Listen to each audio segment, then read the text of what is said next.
Hi all, myself Dr. Mahesh Mohan, Associate Professor, School of Environmental Sciences, Mahatma Gandhi University. So as part of the ANR project, we are working in the work package 3 and work package 4. So work package 4 is mainly on epidemiological studies, where we are doing the mapping of fatty liver diseases. So we all know that environmental conditions and lifestyles determine the health status or the prevalence of various diseases in humans. So one among them is fatty liver disease. So we don't know the actual extent or distribution of fatty liver diseases in our community or population.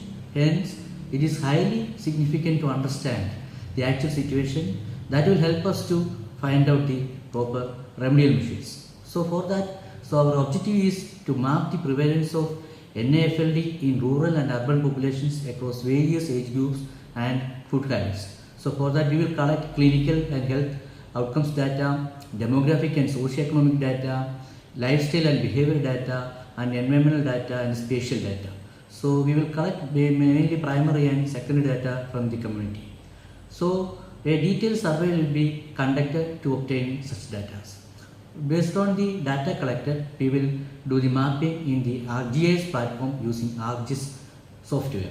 So it will create an interactive platform to monitor NAFLD prevalence in real time. So that can update risk predictions at any time as a new patient arrives or environmental data changes.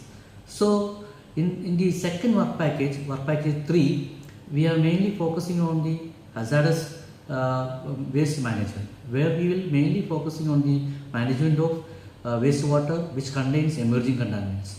We all know the major emerging contaminants are coming from the various medical equipment, lab waste, and disinfectants into the hospital wastewater. So one of the major such emerging contaminant is PFAS, per and polyfluorinated compounds. So there is a lack of detection tools and treatment methods for such pollutants like PFAS, as it is an emerging contaminant. So our major objective is to develop sensors for the monitoring of PFAS, and then to develop treatment method for per and polyfluorinated compounds in the hospital wastewater.